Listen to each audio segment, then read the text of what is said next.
جب نجران کے عیسائیوں نے حضور سرور کائنات علیہ الصلوۃ والسلام کی بارگاہ میں ایک وفد کی صورت میں حاضری دی، اور سرکار نے اس وقت ان عیسائیوں کو اسلام کی دعوت پیش کی، اور انہوں نے اسلام قبول کرنے سے انکار کر دیا، یہ بات کہہ کر کہ ہم تو اسلام پہلے ہی قبول کر چکے ہیں۔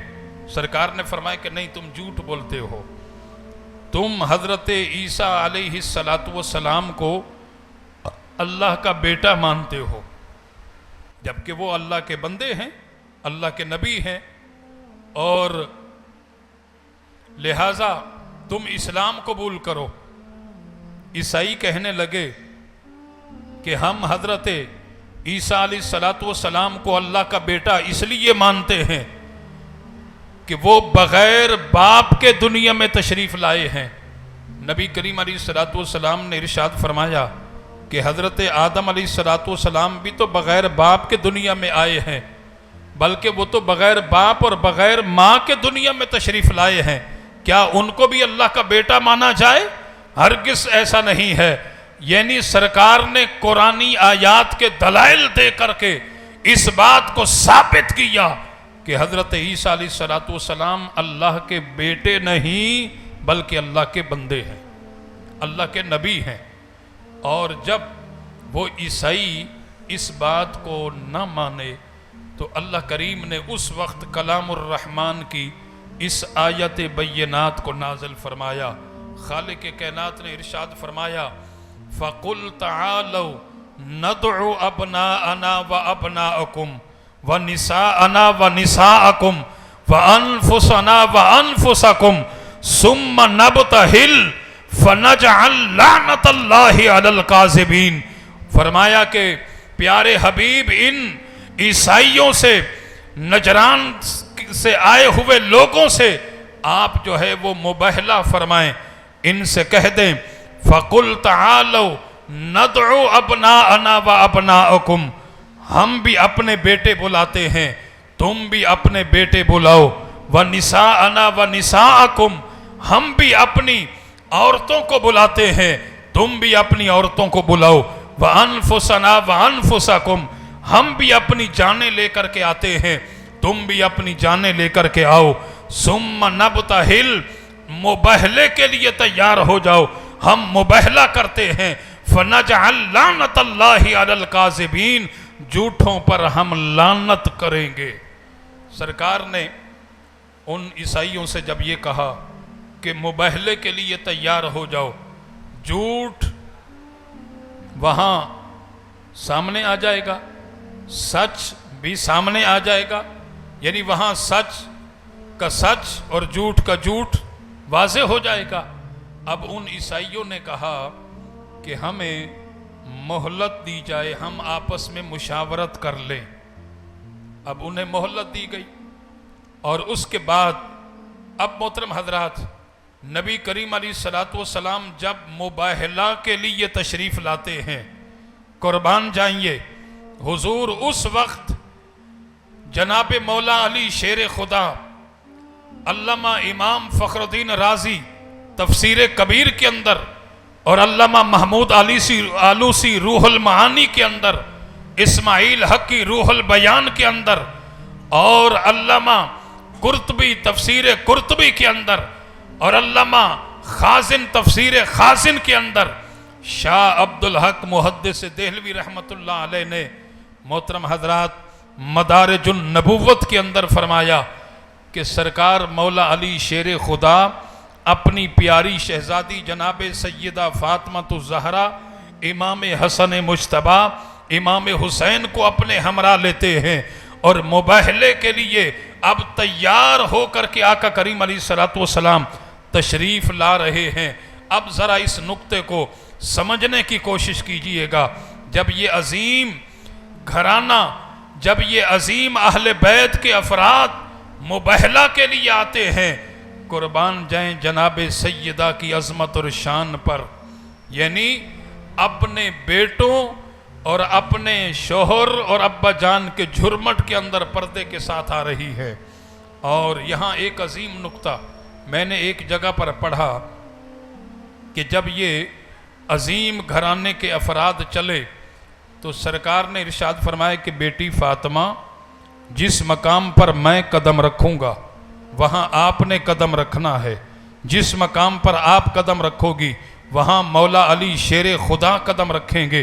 جناب سیدہ فاطمہ پلٹ کر کے ابا جان کی بارگاہ میں عرض کرتی ہے، ابا جان اس میں کیا حکمت ہے کہ جس مقام پر آپ قدم رکھیں گے وہاں میں قدم رکھوں، میرے قدم پر مولا علی شیر خدا قدم رکھیں گے۔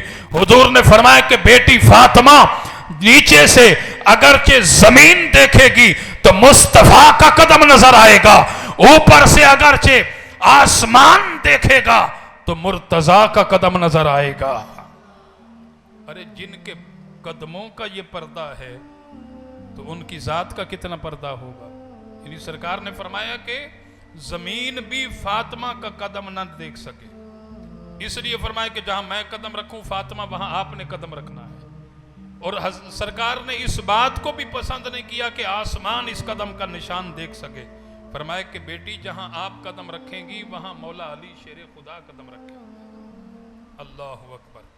جب یہ عظیم گھرانہ مباہلہ کے لیے آیا اور عیسائیوں کے پادریوں نے جب ان کے حسن و جمال کو دیکھا اور ان کے حسین و جمیل خوبصورت چہروں سے نور کی شعاؤں کو دیکھا تو محترم حضرات وہ گھبرا گئے اور ڈر گئے، اور انہوں نے حضور کی اہل بیت کا لحاظ کیا، اور وہ پادری کہنے لگے کہ میرا تو یہ تجربہ ہے جیسا کہ ہم بھی اپنی کتابوں کے اندر پڑھتے ہیں کہ حضرت اسماعیل علیہ السلام کی اولاد سے اللہ کے نبی تشریف لائیں گے، یقیناً یہ وہی نبی ہو سکتے ہیں، اور لہٰذا اگرچہ انہوں نے اپنے پر نور ہاتھ اللہ کی بارگاہ میں اٹھا دیے تو یاد رکھنا اے عیسائیوں، روئے زمین پر تمہاری نسل کا ایک بچہ بھی نظر نہیں آئے گا، لہٰذا تم مباہلہ مت کرو، تم تباہ اور برباد ہو جاؤ گے۔ نبی کے گھرانے سے ہم مقابلہ نہیں کر سکتے، نبی کے گھرانے سے یقیناً ہم مقابلہ نہیں کر سکتے، اپنے ارادے کو ملتوی کرو اور اس مقام سے واپس ہٹ جاؤ۔ انہوں نے آقا کریم علیہ السلام کی اہل بیت کا لحاظ کیا اور اس کے بعد اپنے ارادے کو ملتوی کیا، اور جب انہوں نے اپنے ارادے کو ملتوی کیا تو محترم حضرات اور سرکار دو عالم پھر کیونکہ یہ مباہلہ ہوا ہی نہیں، کیونکہ ارادہ ہی کینسل ہو گیا۔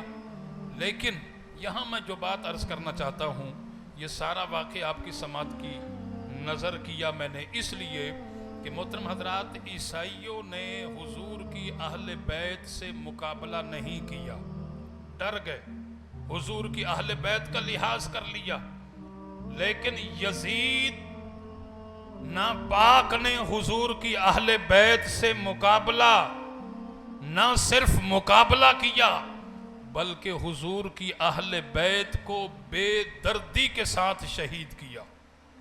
محترم حضرات آپ دنیا کے مختلف ممالک کے اندر جائیں، میں بھی کچھ ممالک کے اندر گیا ہوں، یقیناً آپ میں سے بھی بہت سارے افراد ایسے ہوں گے کہ جو کہ کچھ ممالک کے اندر آپ گئے ہوں گے، یقیناً جس ملک کے اندر بھی آپ جاتے ہیں وہاں کوئی نہ کوئی آپ کو عیسائی، کوئی نہ کوئی آپ کو کرسچن ملتا ہے۔ کیوں؟ اس لیے کہ وہ حضور کی آل سے مقابلہ انہوں نے نہیں کیا، پیچھے ہٹ گئے، حضور کی اہل بیت کا لحاظ کر لیا۔ اگرچہ وہ لحاظ نہ کرتے آج روئے زمین پر عیسائیت کا نام و نشان تک باقی نہ ہوتا۔ محترم حضرات میں آپ سے پوچھتا ہوں، آپ جائیے، آپ دنیا کے جس بھی ملک کے اندر جائیں وہاں جا کر کے پوچھیں، وہاں جا کر کے معلومات کریں، کیا آپ کو وہاں یزید کی نسل نظر آئے گی؟ ہرگز نہیں۔ آپ کو وہاں ابن زیاد کی نسل نظر آئے گی؟ ہرگز نہیں۔ آپ کو وہاں عمر بن سعد کی نسل نظر آئے گی؟ ہرگز نہیں۔ آپ کو وہاں شمر لعین کی نسل نظر آئے گی؟ ہرگز نہیں۔ آج شمر آج تباہ اور برباد ہو گیا، عمر بن سعد تباہ اور برباد ہو گیا، ابن زیاد تباہ اور برباد ہو گیا، شمر لعین تباہ اور برباد ہو گیا، اور یزید لعین تباہ اور برباد ہو گیا۔